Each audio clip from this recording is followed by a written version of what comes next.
কাৰণে গুৰুত্বপূৰ্ণ খবৰ প্ৰিয় শিল্পী জুবিন গাৰ্গ আমাৰ মাজৰ পৰা আঁতৰি যোৱা 6 মাহ সম্পূৰ্ণ হ'ল আৰু 6 মাহৰ পাছত ইতিমধ্যে গঠন হৈছে ফাষ্ট ট্ৰেক আদালত আৰু এই ফাষ্ট ট্ৰেক আদালতত আজিৰ পৰা চলিছে শুনানি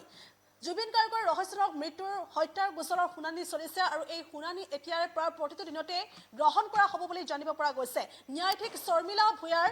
আদালতত চলিব বিচাৰ প্ৰক্ৰিয়া পুনৰ উল্লেখ কৰিছো আজিৰ পৰা ফাষ্ট ট্ৰেক আদালতত আৰম্ভ হৈছে প্ৰিয় শিল্পী জুবিন গাৰ্গৰ হত্যাৰ গোচৰৰ শুনানি আৰু দৈনিক শুনানি এতিয়াৰ পৰা গ্ৰহণ কৰা হ'ব বুলি জানিব পৰা গৈছে পুনৰ উল্লেখ কৰিছো দিনটোৰ আগবেলা আৰু পাছবেলা দৈনিক এই শুনানি গ্ৰহণ কৰা হ'ব বুলি জানিব পৰা গৈছে যেটো ফাষ্ট ট্ৰেক আদালত গঠন হৈছে আৰু আজিৰ পৰা এই ফাষ্ট ট্ৰেক আদালতত জুবিন গাৰ্গৰ প্ৰিয় শিল্পীগৰাকীৰ হত্যাৰ গোচৰৰ শুনানি আৰম্ভ হৈছে আৰু দৈনিক এই শুনানি গ্ৰহণ কৰা হ'ব বুলি জানিব পৰা গৈছে দৈনিক এই শুনানি গ্ৰহণ কৰিব আদালতে ন্যায়াধীশ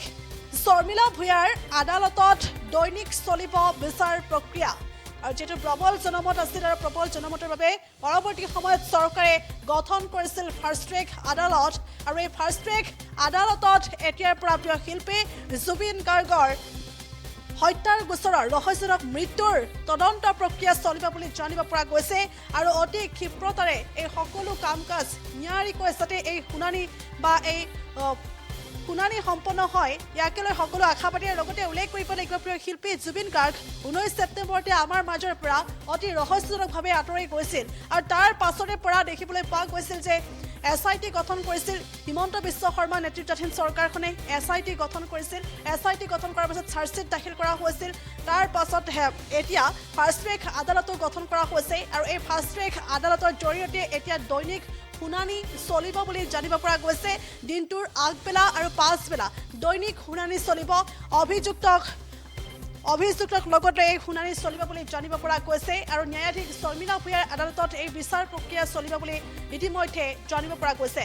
আমি পুনৰ উল্লেখ কৰিছো ক্ষিপ্ৰতাৰে ইতিমধ্যে জুবিন গাৰ্গৰ বিচাৰ প্ৰক্ৰিয়া সম্পন্ন হওক সকলোৱে আশাৰে বাট চাইছে অধিক আগ্ৰহ আৰু আশাৰে সকলোৱে ৰৈ আছে আৰু কম সময়ৰ ভিতৰতে যাতে প্ৰিয় শিল্পী জুবিন গাৰ্গে ন্যায় পায় ইয়াকে লৈ এতিয়া সমগ্ৰ জুবিন অনুৰাগী আশাবাদী সমগ্ৰ ৰাজ্য এতিয়া আশাবাদী গতিকে ফাষ্ট ট্ৰেক আদালতত যাতে ন্যায় প্ৰতিষ্ঠা হয় ইয়াকে লৈ সকলো আশাৰে বাট চাই থকা পৰিলক্ষিত হৈছে আৰু আজিৰ পৰা এই ফাষ্ট ট্ৰেক আদালতত দৈনিক চলিব শুনানি এই মুহূৰ্তত কিছু মন্তব্য আছে সেই মন্তব্য আগবঢ়াইছো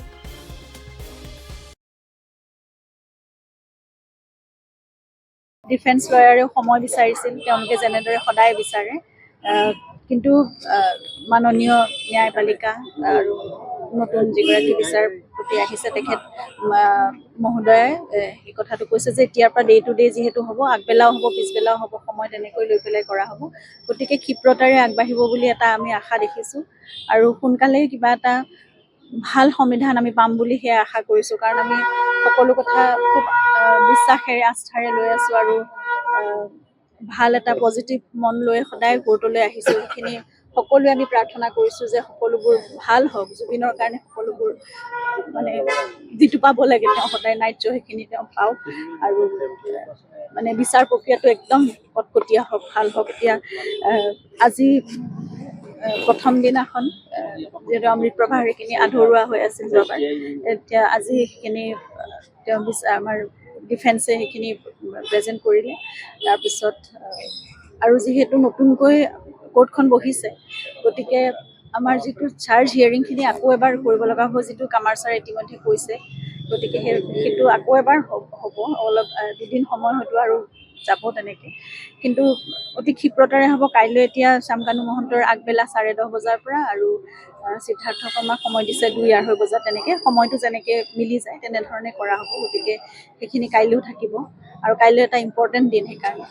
আমি সকলোৱে সেই দিনলৈ আশা কৰি আছোঁ কেনেদৰে তেওঁলোকে কি আগবঢ়ায় সেইখিনি কথা আমি চাম আৰু তাৰপিছত আমাৰ